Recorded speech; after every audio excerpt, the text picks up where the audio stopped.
welcome back to another episode of Top 5. The Top 5 is a show where we bring real estate professionals and business leaders together to share their top 5 best practices on things that you can go and put into your business to help it grow today. Today's topic is one that I never really thought that I would be talking about when I first started my career, but I think that it's an important one for your growth. And we have an incredibly special guest joining us today. Our guest is Charlie Oppler, the 2021 president of the National Association of Realtors. Charlie is a realtor from Franklin Lakes, New Jersey. He's been a realtor since 1981. He's the CEO of Prominent Properties Sotheby's International Realty with 15 offices in northern and central New Jersey. He served on NAR's board of directors numerous times beginning in 2003. He's chaired the Realtor Party Coordinating Committee and RPAC Trustees Committee. He served on 4 NAR presidential advisory groups. In 2005, he was NAR's vice president for Region 2, which is New Jersey, New York, and Pennsylvania. And in 2015, he was NAR vice president for Chris Polycron. He was the New Jersey Association of Realtors president in 2004. He's a member of the Greater Bergen Board of Realtors in New Jersey. He served that association's president in 1996 and Realtor of the Year in 1997. He is a lifelong resident of New Jersey and involved in his community supporting organizations including Iron Mat, a foundation dedicated to raising awareness of pediatric brain tumors, and Inglewood Hospital and Medical Center. He's a graduate of the College of New Jersey, and he and his wife, Jerry, have 4 kids. So welcome to the show, Charlie. Thanks, Chance. I am fortunate to count you as a friend, and I feel like every realtor in the United States should be fortunate that you are their friend. So we're glad to have you here today to talk about why realtors should be involved in association service. So there's a lot of reasons, so we'll get into that. There we go. So my question for you is, let's flash back to 1981. You became a realtor. Did you ever see yourself as president of NAR? And how did we kind of get here with Charlie?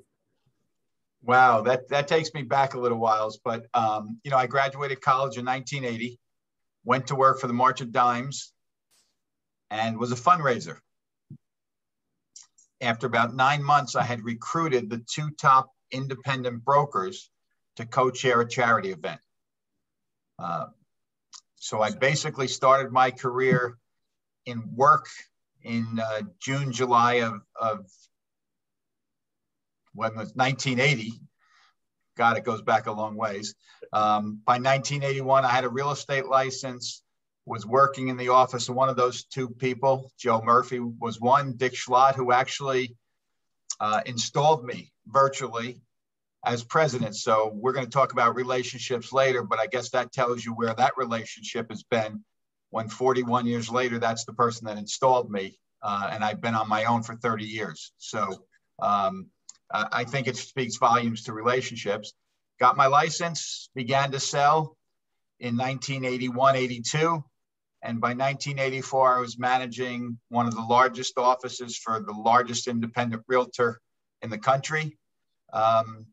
And he basically said to me, Charlie, you should get involved in a local board. I said, well, let me get settled first and learn a little bit more about everything I'm doing. And he said, well, you should get involved, and kind of said what I'm going to do as a professional on a management side. Next thing you know, I'm chairing a committee in 1988. And 8 years later, I'm a president of a local board. Never dreamed that I'd be a state president or a national president, but those things happen in our business. You never know what direction it takes you, and I'm here to represent 1,500,000 members today. And I didn't realize how similar our backstories were. I was working for Muscular Dystrophy Association. And wow. Kind of a similar thing happened with me. I got involved in a fundraiser with a real estate developer here in Houston, and a couple of big builders were there. And I ended up going to work for one of the builders, and then ended up getting my license, which was always part of the plan. But it was not my manager, it was my real estate coach that said to me, hey, you should get involved in the Real Estate Association. And my response was, well, why the hell would I do that? None of them are going to buy a house from me, right? And he said, look, dummy, fortunately, he could call me dummy. And he was like, look, you need to go out and be around people who are better than you. You're part of a small office. You need to go see all these different people. And I know we're going to touch on some of that, but Yep. I don't know that I would trade my association service for the world. That was 10 years ago. And for a lot of the reasons we're going to talk about today. So, and that's when you and I met probably 6, 7, 8 years ago at an event in Galveston. Yeah. That Bob Hale invited me to come and speak about RPAC, which is always a great message, and why we are who we are. But he introduced me to what was really a small group of 60, 70 people, of which you were one. And I think shortly thereafter, you were Realtor of the Year on the state level and some other things. And, you build relationships with people. And it's because of somebody like Bob, who's an icon in the business, knowing how to put people together. And we'll talk about that in a few minutes. Yep. And then, when you were running for the national level, you were at a bunch of our TAR events, and we got to know you pretty well that year. So exciting. Yep. All right. So we're going to jump into why should realtors get involved in association service. So I think let's break it down before we jump into the first one. Is there are a number of different ways, and it doesn't necessarily have to be association service. It could be a service in one of our affiliate groups like NAREB or NAREP or AAREA. Those are amazing places to get started, whether it's with your local association or state association or national association, WCR. There are just a bunch of different ways for realtors to get involved. And so when we say get involved in association, I think that you and I would argue those are all involvement, right? Without question. And I think a lot of that, we talk about the origin, how we started in the business, how we started in the local associations is because somebody asked us. That's right. We got involved because, the person you went to work for said get involved. The person I went to work for said get involved. But more than that, you had to learn as well what involvement meant. So you kind of walk before you run. And for me, our local board had about 3,000 members. Today we've merged in a couple other things over the years, and we're 9,000. You belong to a board that's 40,000 or 43,000. 43,000. So, it's about relationships. It's about opportunity. And for me, when I think of why I got involved, it becomes the people. It becomes the people that you learn from. It becomes the talented people in the industry. Sure, there's some top producers that don't get involved, but at least for me locally, more of the good people got involved, as I've learned over the years. And you don't know that at the time when you get involved. Right. Which kind of leads us into our first topic, which is the ability to learn. And, I'll couple that with what you were just saying with sometimes the local association will have these top producers in that maybe they're not involved, but they come and they share. And I wouldn't have the opportunity to pick up the phone and call those people or see them otherwise than when we have these opportunities to learn from them. Iron sharpens iron. No question. I think back into the early 80s when I got involved. I'm a young guy at that point, not knowing who's going to be the people I learned the most from. But I listened, and I think that's one of the greatest lessons in leadership is to listen, because you always want to surround yourself with better people. And even this year, as the president, I made sure that I had practitioners serve as liaisons, vice presidents. And for me, it was important to know that if we had a major issue across the country, I could talk to practitioners in the field. Right. And say, what's happening in Houston? What's happening in Chicago? What's happening in New Mexico? Doesn't have to be just the big spots. Two of my liaisons are from New Mexico and Nebraska, respectively. Two of the smartest people in the business, Wes Graham and Henry Commandel. Henry's always the smartest guy in the room. Right. Okay. So for me, I want to learn from better people, and I want to have those people around me to help make a decision that betters our association, but betters me as an individual. And I think that's where the learning and surrounding yourself with great talent is so important when you look at the association, look at your own business, and look at everything you do on a daily basis. The most important for me is they're two separate things. If I'm not listening, I'm not learning from the top talent. And if I have the top talent around me and I'm doing the talking and not listening, then I'm not going to learn anything. And sometimes the shoe's on the other foot. And then I know it's my responsibility. But in the association side, you've got to trust who your teammates are. And in this case, if you put them on your team, you want them to be the ones that help you make a decision. Absolutely. Absolutely. Yeah. I mean, I remember the first time I walked into an advisory group meeting, I just volunteered for, this one Management Central. It was broker owners. And I'd been a broker owner for all of about 13 minutes when I applied for that. And I walked in and I was just in awe of these people who, I mean, they spoke, it was almost like a foreign language. And then from there, as I got comfortable, I was fortunate to be able to participate in the Texas Realtors Leadership Program. And that was just an amazing opportunity to really get exposed to great people that kind of set the path for all of us. Yeah. And I think one thing we always talk about as well, or you'll hear around the country when you talk to people and go places, well, my market's different. Now, your market's not different. This is a sales industry, but it's also a skills industry. Those with the best skills generally excel. That's right. And there's a lot of times that I hear people say, well, we're a service industry. Well, there are a lot of service industries. I look at ours as a skills business that you succeed because you're good at what you do. Yep. Not because I can open doors as well as anybody, or used to. Now I run the company, but anybody can turn the key and get in the door. It's what do you do from there? Right.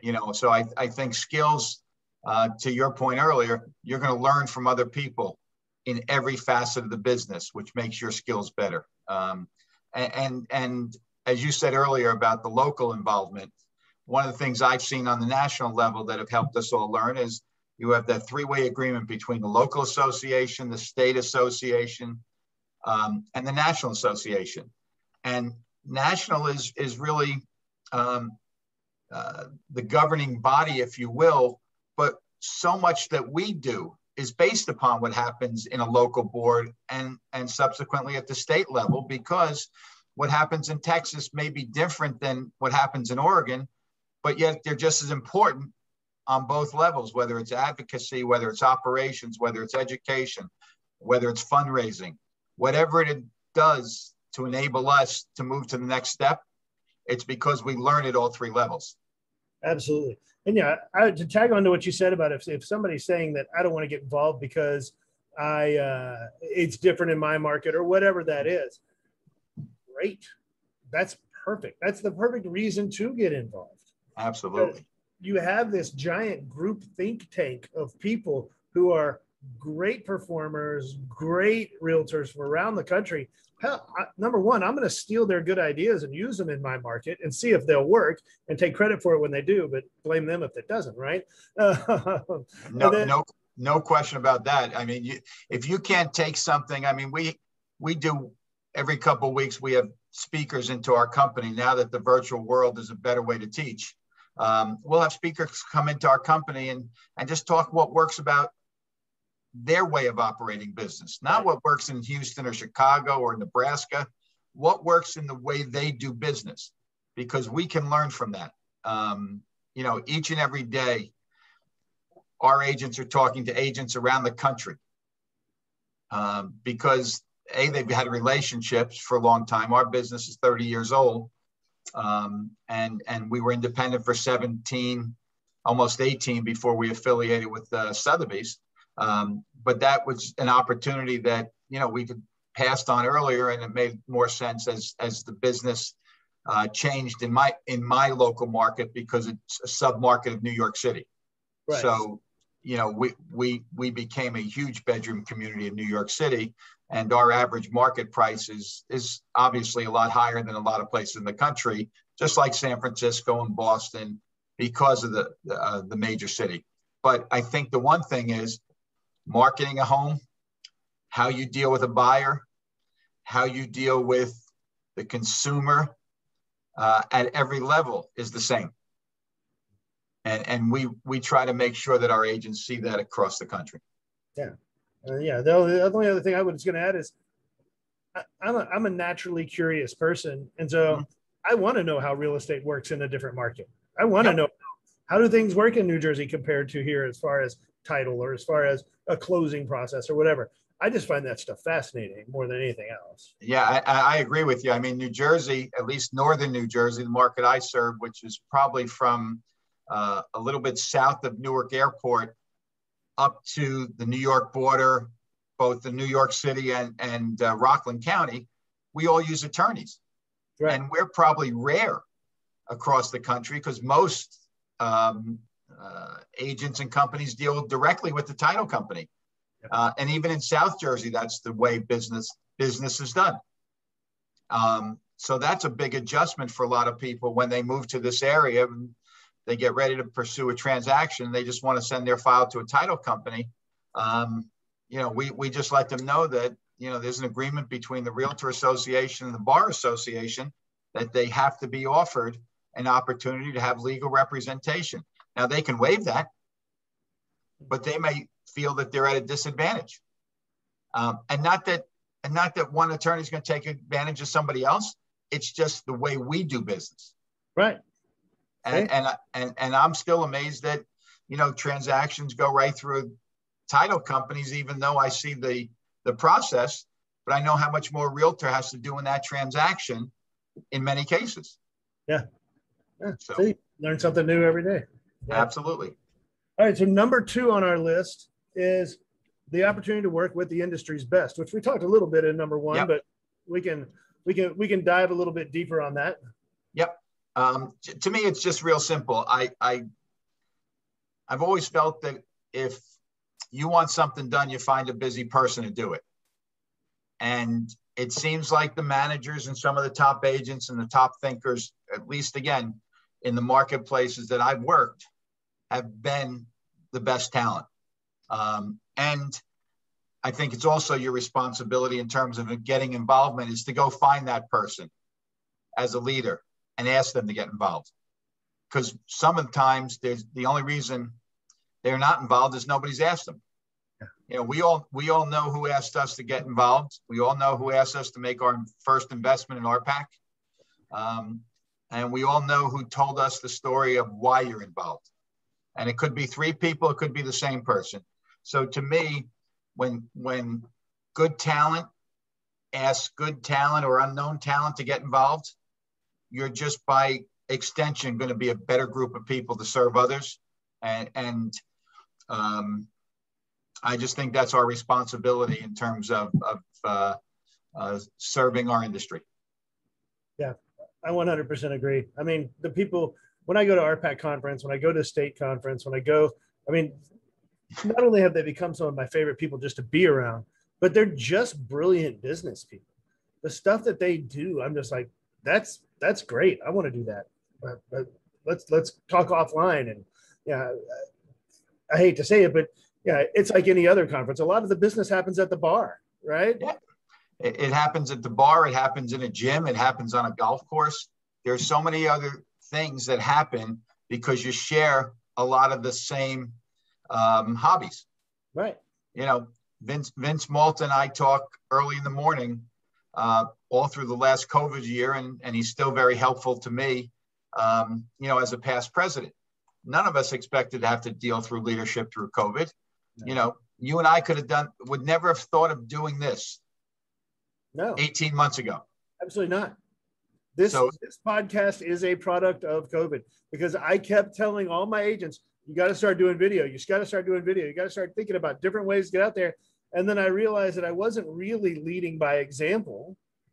And so I was like, okay, well, I'd had the idea for doing something like this, top 5, but I'd never really done it. So we just started doing it. And guess what? You could have done it pre-COVID. Right. Could have. None of us think about how long we've had video capabilities and so many other capabilities that none of us really use to the fullest degree. As somebody said to me, technology's changed our business. technology, in my opinion, changed the way we can do business. It doesn't replace relationships, and it doesn't replace doing so many things that we've always done, but it's made those tasks easier. Yeah. And this is certainly a way that we can share some thoughts, whether it's 5 people that listen or 5,000. You know, if you affect one person, it's been worth it. That's exactly it. You know, we started in our brokerage, we started doing an in-depth session, because, you know, you go to a lot of real estate training, you go to meetings, you go to things like that, or you read a book, and your whole goal is, if I can take 1 or 2 things from this and put it in my business, great. But you tend to kind of jump around on topics a lot. And so we started doing one where we just took one topic and we just dive deep into it. And it's not something that we probably would have done prior to everybody just being able to jump on a Zoom call real quick. And let's take an hour and let's just talk this through. Well, I think that's an important part too, is we've also learned in the beginning, you could sit for 2 and 3 hours on Zoom because you had no choice. Right. Now we know it's got to be direct, pointed, and a half hour to an hour really is the maximum that anybody will listen. And you've got to make your points and move forward. Yeah. You know, it's funny because you think back to when we first started getting on Zoom, and the limit was 40 minutes. Yep. Everybody got mad because you could only do 40 minutes unless you paid for an account or something. But now you're like, well, maybe Zoom had it right. Yeah. That 40-minute number is pretty solid. Yeah, no question about it. Yeah. All right. So we've got the ability to learn, and we've got working with the industry best. And then number 3 on our list is the responsibility to do more and give back. Yeah, I think that's big for me. You know, people ask me, what now amounts to 5 years ago, because I'm only about 45 days from the end of my presidency, is Charlie, why? You know, why do you want to do this? And I served in a regional vice president's class, what we call RVPs, back in 2005 with John Smaby, Chris Polycrone, Vicky Cox-Golder from New Mexico, Steve Brown from Ohio, and Mo Vesey from Florida. So I'm actually the 6th president to serve from that class, which really is an amazing thing, because as we all know in the industry, an RVP class is really random how you get there in a given year. In addition, there's 2 DSAs, Gene Crosby from Illinois and Bob Kulik from California. So as I continued, you know, up the ladder, if you will, serving on committees, I was building my company. So I didn't have any thought of being a president, and was younger than many of them at that point that I served back in 2005. But they instilled in me, very simply, that the only opportunity you're going to have to make this industry better is to do more. And we already instill in our company, and we've done for a long time, is you get better in everything you do by giving more in your community. I mean, we make a living in our communities. So if you're not doing something for your community, then you're missing a great opportunity just to be part of your community, but also to build relationships and enhance opportunities, but to do it for the right reasons. You know, I think the bottom line is we're all involved every day. Make your community better. If your community is better, then it's a better place to live.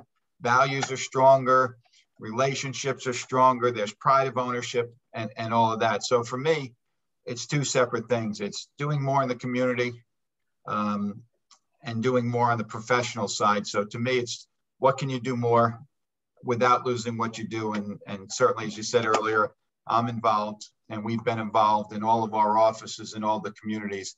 And that's the best satisfaction, because you're there when somebody needs you.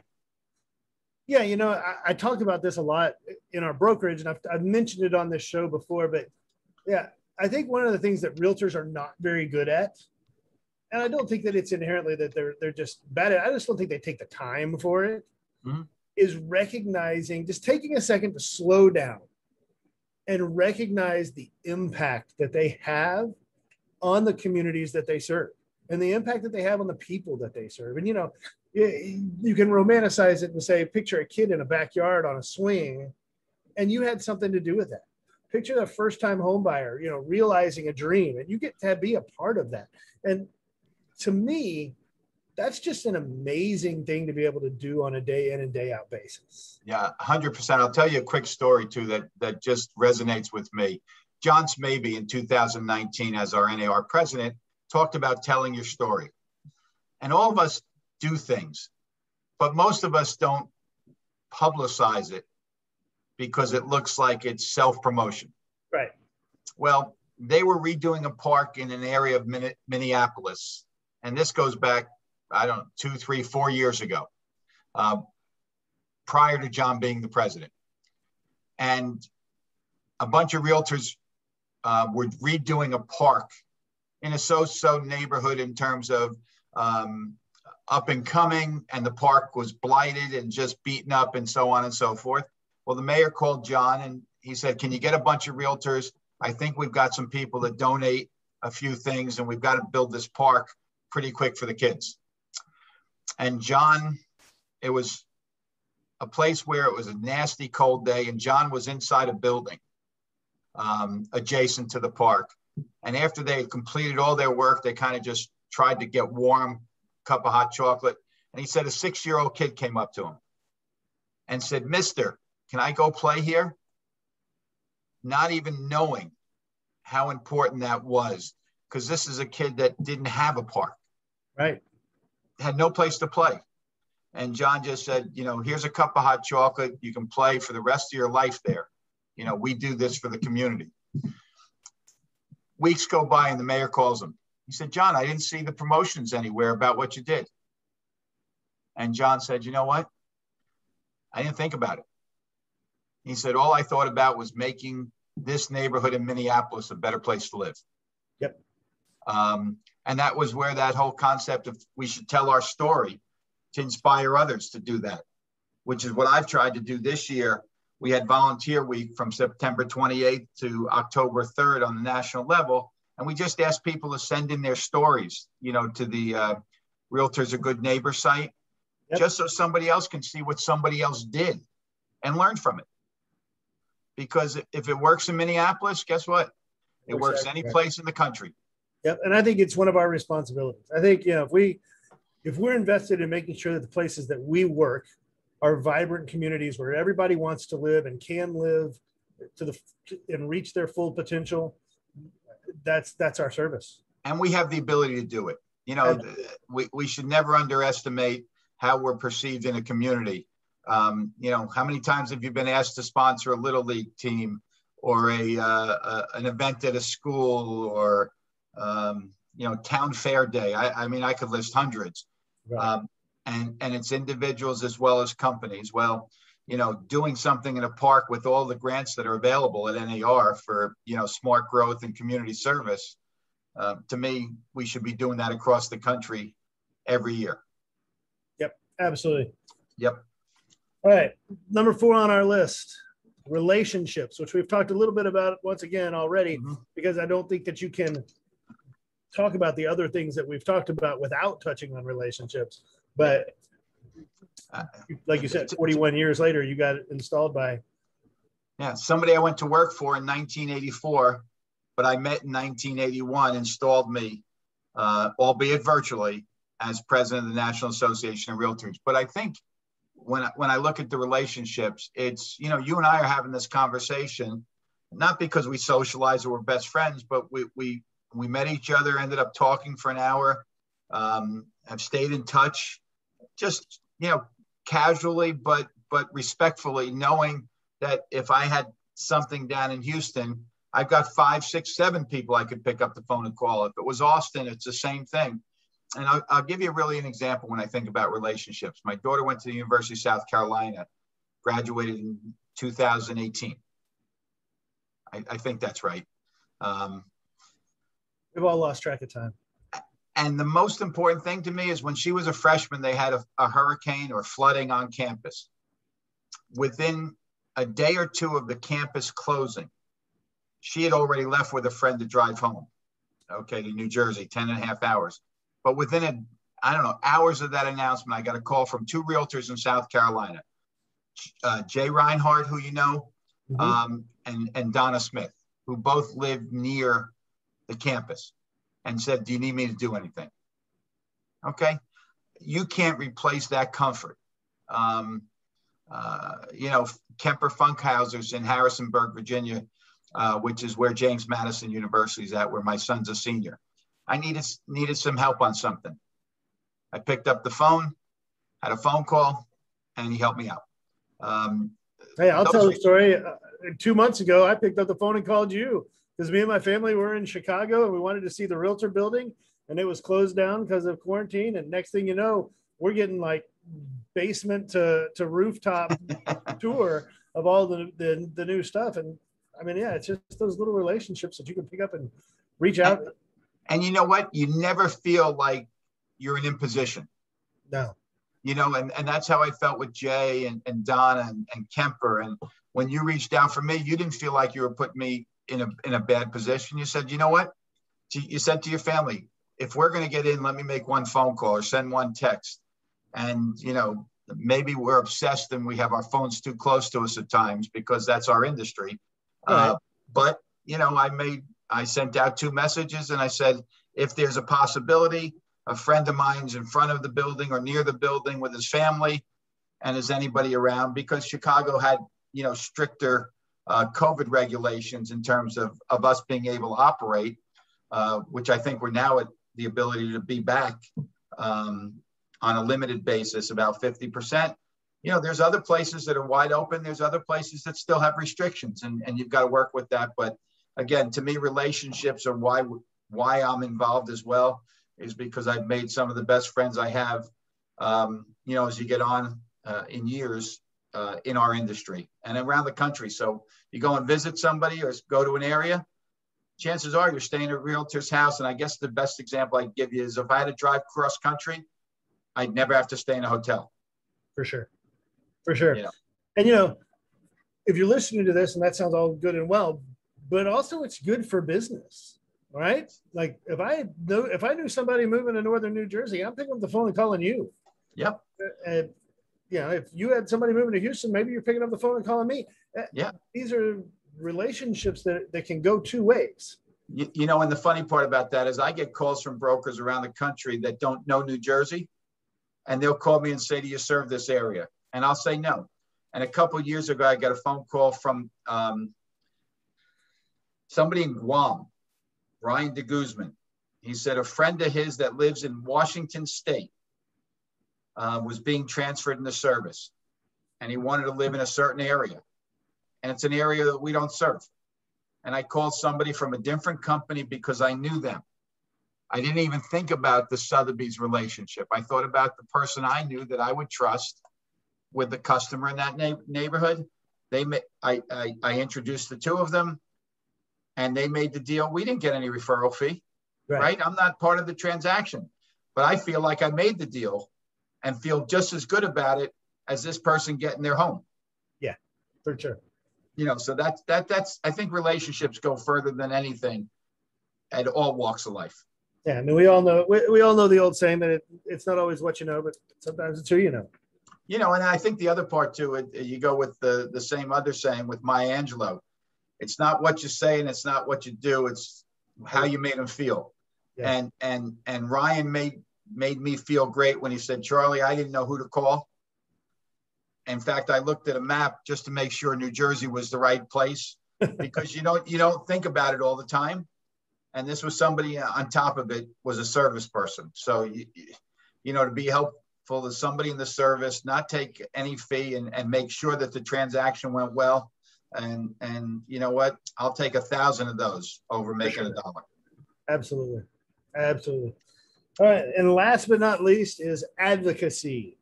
So let's talk about that. Yeah. I'll give you the best example of advocacy, because if you were to ask every realtor in the country, what's the most important thing that we do? Take the relationships and the learning and all that aside. It's how we protect private property rights for every person in the country. Amen. Whether it's residential, commercial, just basic rights to do what you want with your property. We're the best at advocacy. Texas is great. Houston is great. the National Association of Realtors really has no equal. And I'm going to give you a great story that I shared actually last week with the California Association of Realtors. Last Tuesday, I got a phone call from our DC office for the National Association of Realtors asking me if I could be at the White House on Wednesday. Well, if you know me, I wasn't that excited about having to go to DC for the day because I was supposed to go to California for their meetings, and then I was going to help install the ARIA president, Tim Herr from Georgia, on Saturday. I said, you know, I'm going to be on a plane, so I told Joe Harris, who's one of our chief lobbyists, that I couldn't make it. About a half hour later, I get a phone call from somebody at NAR along with Joe Harris and said, you know, there's not many chances you get to be on stage with the president, with the Secretary of Treasury, Yellen, and only 2 or 3 other people. You think you could change your schedule? Well, I was on a train at 6, so I could be at the DC building at 9, do 3 Zoom calls, 1 in Northern Virginia, 1 in Maine, and 1 at a local board. When that was done at 12 o'clock, Joe brought his car around, drove us to the White House, you know, because there is certain parking restrictions. We went through about 6 levels of security before I got on stage with President Biden, Secretary Yellen, the Office of Public Engagement, Cedric Richmond, the first female CEO of Citibank, and Janice Fraser, Janine Fraser, Craig Hayes, who's the CEO of Raytheon, which is the largest defense contractor, or one of them in the world, and myself, President of the National Association of Realtors. And it hit me at that moment that Charlie Oppler wasn't on stage. The National Association of Realtors and what we do on the advocacy level was on stage.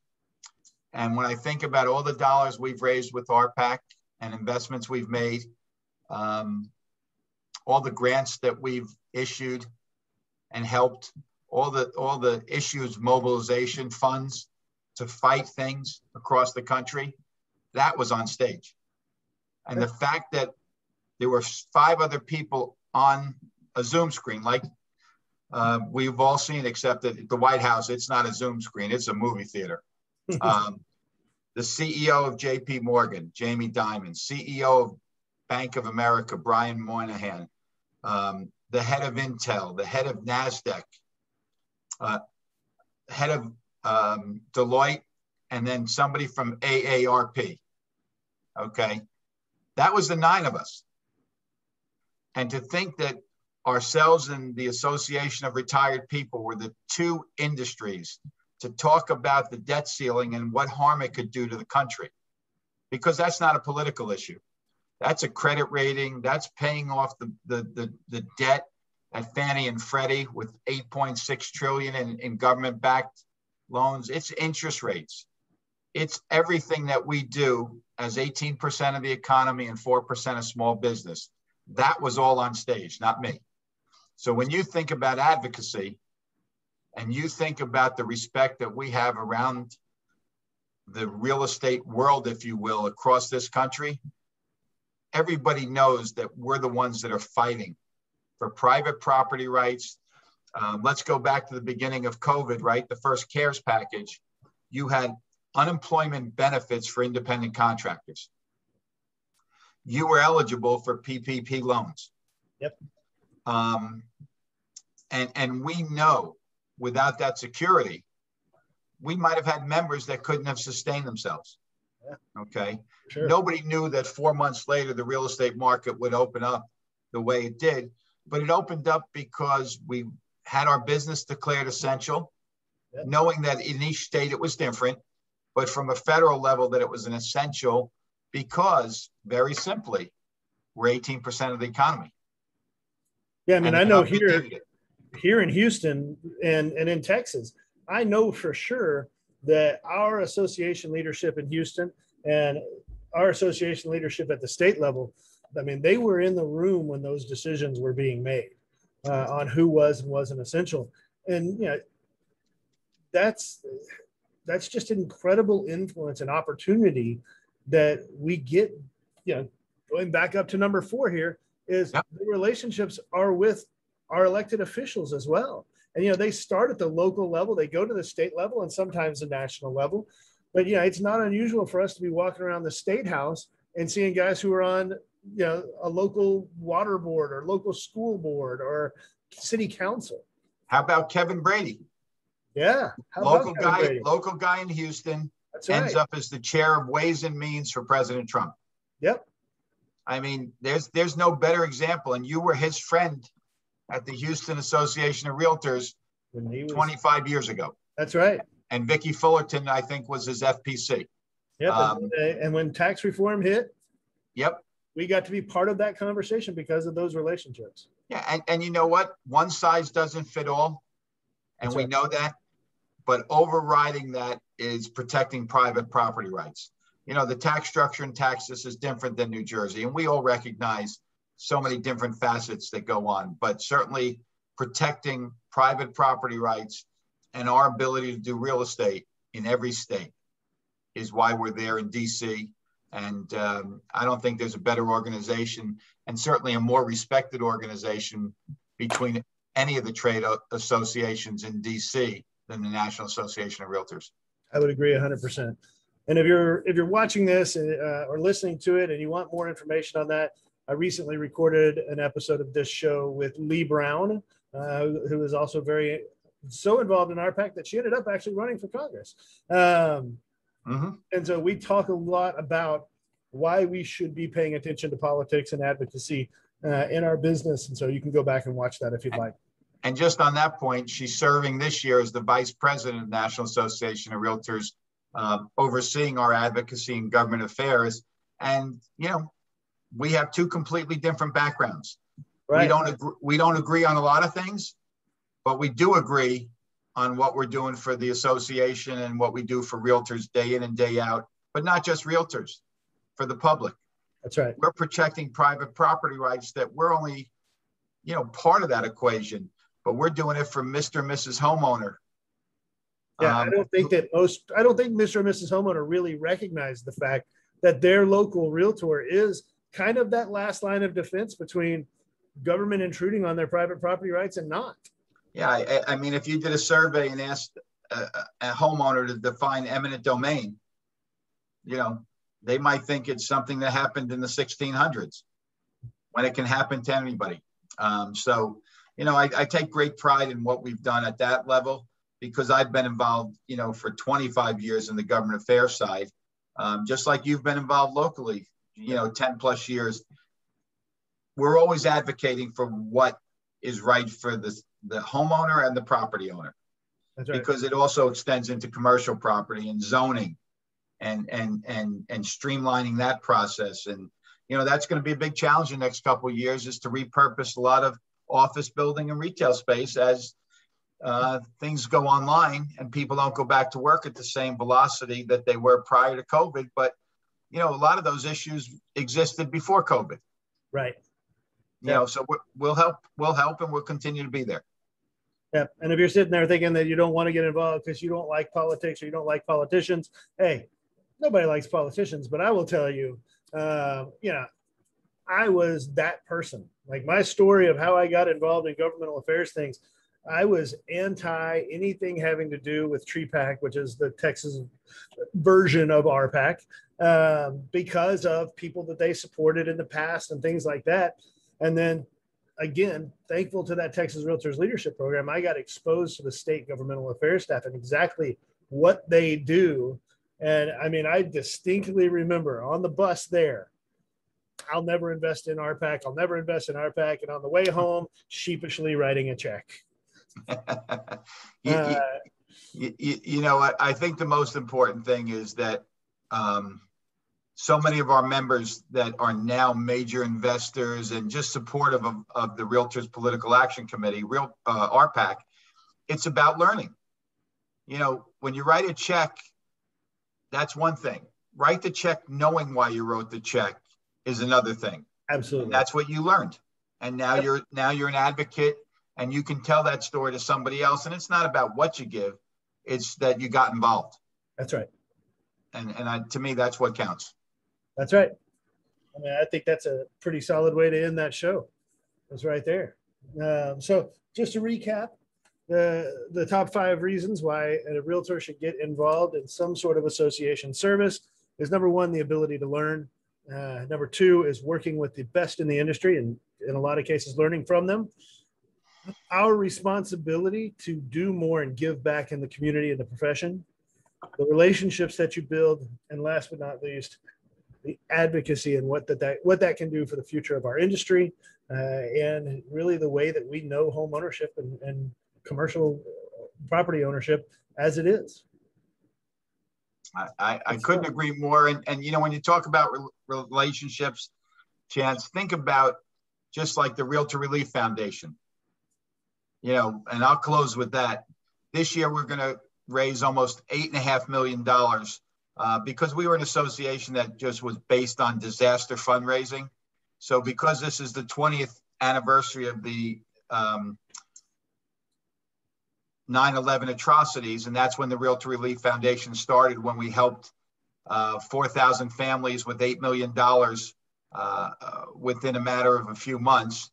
Yep. That now over 20 years is $33 million, 17,000 families, including a number of things in Texas. And last year you had a winter that nobody in their right mind could ever imagine. That's right. Yet the association sought help, and fortunately, that's what we do as giving back. But you know, we always feel the responsibilities to help one another. But there's a perfect example of things that just aren't seen on the day-to-day. Yep.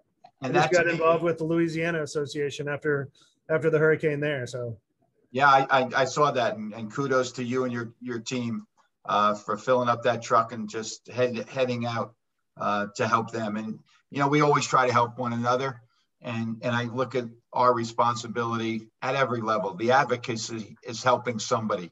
They don't know that we're protecting their rights, but we're doing it. That's right. And that to me is the beauty of what we do, is to do it because it's right, not because we have to. That's who we are. That's a great way to finish it. That's who we are. Charlie, thank you so much, man. Always a pleasure to get to talk to you. Thank you for everything that you do for Realtors. I know that it is an incredible responsibility, and not one that you were planning on having to do half virtual when you got into it. But you know, for my money, you're the best. We sure do appreciate you. Well, appreciate the friendship and more importantly, everything that you do for everyone. So hopefully I'll get to see you soon again. Yep. All right. Thank you, sir. Well, thanks, Jens. Thank you for tuning in to another episode of Top 5. We hope that you're able to take some of these, put them into your business, and help your business grow. And we'll see you on the next episode. Take care.